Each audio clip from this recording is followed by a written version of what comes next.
Then we'll get back into the kingdom because there's a transition here.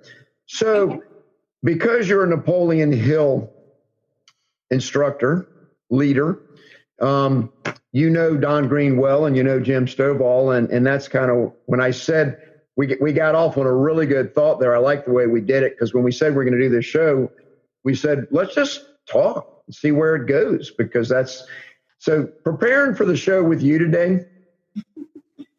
I can't just not do anything to get ready for the show, because I sort of have a format. I always like to tie some scripture into whatever the topic's going to be, whoever my guest is going to be. And I always like to have somewhat of a direction. Well, I knew our direction. It's living a legacy, because you talked about, remember that we're living in the kingdom now, and we don't have to wait until we die and go to heaven and be at Christ's feet. But so the book, The Gift of Giving, that Don Green and Jim Stovall recently came out with in July. Oh, it's a powerful book. And because both of these men are so got it right, so to speak, having the two of them come together and collaborate on a book, it was more than I anticipated. I know both their stories well. I've read much of both of them. In fact, I did a show a couple weeks ago on the Gift of Yourself, episode 179, where I asked their permission, could I read excerpts from the book and talk about the book the whole show? And they really honored me and said that they would love me to do that.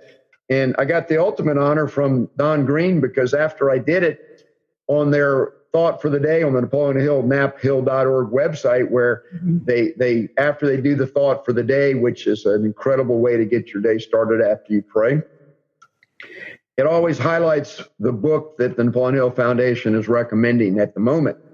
And so for a couple straight weeks, they recommended The Gift of Giving, because that's the newest book they had out. But directly underneath it, sandwiched between The Gift of Giving book description, picture of the cover and the description, and then PMA, the course they have for people to get into in positive mental attitude. In between those two parts on their website, they had my Right Thinking with Steve Copeland that you're on right now with me, my radio show, plugged by saying that Don Green was recently honored by being highlighted for the book that he wrote, and they put a link to my show. And let me tell you, that was just it just made me feel so wonderful. They have 530-some thousand daily viewers, and for me to be in that kind of company means that the Lord is blessing me immensely. Yeah. So The Gift of Giving, though, I did a whole show on it, so everybody's already heard me talk about it. But I know that you've recently read it yourself. What's your thoughts on the book? Well, there's two things. Gifts are something that is so powerful. I love the way they talk about the gift of giving, the willingness to share your blessing, the willingness to start where you are. Most people want to give once they have what they perceive as abundance. And what was all through the book, just painted all through the book, is that they gave from what they had. And that's the beautiful thing about kingdom, if I can link it all together, is that you're not asked to give anything you don't have. The gift of giving is in you. So the key is, there's two things. One is, do you perceive it as a gift? You have to recognize personally that what you have is a gift. Whatever you want to give is a gift. We try to wait until we think we have abundance at some level and then we'll give. But giving is a mindset. It's a mindset, and it's a position of our heart. So if I give and I give grudgingly, it's not a gift. It's not. It doesn't bless me, and it doesn't bless the person I gave it to, because all I'm thinking about is I didn't want to give it. So in the book, what it talks about, there's some favorite chapters I have in here, and I'm a financial person, so I love the way they set this up.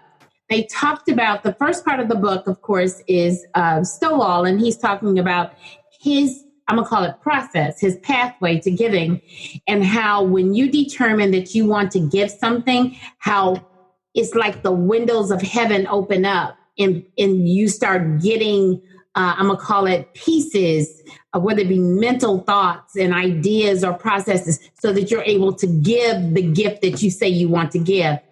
But he didn't stop there. He was giving all along. And that's the key. Giving is a mindset. Then you start emptying your pockets. Most people say, well, like even now, they start saying what they don't have. Well, when you focus on what you don't have, guess what? You magnify the spirit of lack in your life. So if you if you shift your focus to giving what you have, it tricks your mindset, your actual physical mind. And what happens is you end up giving and you start thinking, well, I have abundance. I have things to give. And your mindset starts looking, and your aura, your spirit is looking for opportunities. And then it opens us up to receiving, because in the Bible it talks about seed, time, and harvest. So if you don't sow no seeds, you ain't expecting no harvest, because it's a principle. And that's what I love about Napoleon Hill. It based everything on principles. And what I love about the book is based on principles. It's not based principle. And if I could just step back to step forward, a principle is truth, whether you believe it or not. It's like gravity. Gravity works. You don't have to ask gravity, does it work? You ain't got it. Gravity works. The gift of giving works. And I love one of the things that they talk about in the book. You don't have to show people or teach people how to spend. You don't have to necessarily, because we always know how to spend. I mean, we're excellent at that. We have to teach people how to sow, how to save, how to invest. And then we need to teach people how to give of themselves. In a relationship builds a greater relationship. To give of yourself in a spiritual realm builds a greater spiritual relationship with the one that we're serving, with God. To give of ourselves to others causes greatness. And the greatest gift for me personally, the greatest joy is giving.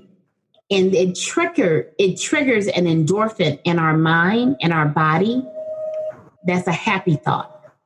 So what I encourage everybody to do today, right now, is to give something. Give something today. Don't wait, and make it a habit of giving. It's not about the amount. It's about the process of giving. So I would encourage people to do that. But anyway, going back to the book, Emptying My Pockets was a great one. I love optimism. So the fruit of optimism was great. And then the legacy piece. For me, I have always been taught to leave a legacy. But the more powerful thing is to live your legacy, to live it on a daily basis. And that's what comes through in every part of this book, is to live a life of legacy. I would like to interject a couple things, because absolutely, I talked to No, not at all. You had so much content, so much meat in what you said. There's 7 or 8 different things that I could pick up on, and we could talk for another whole show on each one. So let me pick one of them up. When you talk about living your legacy, living it now, and the best time to start is now kind of thing, it made me think about Leffert, and that's how I met you. But when on the chapter that Leffert did in the series, he made one statement that stands out in my mind, that came to mind just now, and it was the best time to plant a shade tree was 25 years ago, and the second best time is to plant it now. Because we talked about putting things off, and then I think we got a good flow going here. In other words, the other thing that I'm going to take you right into is you said that you were always taught to leave a legacy. And I got the definition of legacy sitting right here. It's a dictionary definition. It would define legacy as a gift or a bequest that is handed down, endowed, or conveyed from one person to another. It is something descendable one comes into possession of that is transmitted, inherited, or received from a predecessor. Now, to go back to the analogy of planting a shade tree, so it's here now. Mm-hmm. I teach when I'm in prisons, when I teach Pathway to Success. I have my own version titled Pathway to Success. And what I try to do with people is to have them close their eyes and relax and start to daydream, kind of get a vision coming in their head of who you would like to be if everything was absolutely wonderful and you could do or be and be wherever you want to be in life, to be at a place that you would just love to be. In other words, who you would like to be, a person, what your life looks like, etc., in 5 years. Like if everything went great for you and that you had no obstacles, nothing holding you back, what would your life look like? And I give very, very simple examples. If you would like to be a drummer in a professional band, a professional drummer in a band, but you don't know how to play the drums, don't let that hold you back. And the reason is, if you lay out the path of where you want to be, and then you say, okay, let's get realistic now. And after I let them do all the fantasies and so forth, and I won't do the whole story because it's a long version of how you can just really let it go. Just let it go. It's almost like complete fantasy, dream life that I would like to have if I wasn't, making all the excuses of why I never did that, can't be that, what's holding me back, whoever else's fault it is that I can't do that. A lot of people blame other people, but when you look in the mirror, sometimes you realize that you could do it if you didn't listen to all the naysayers.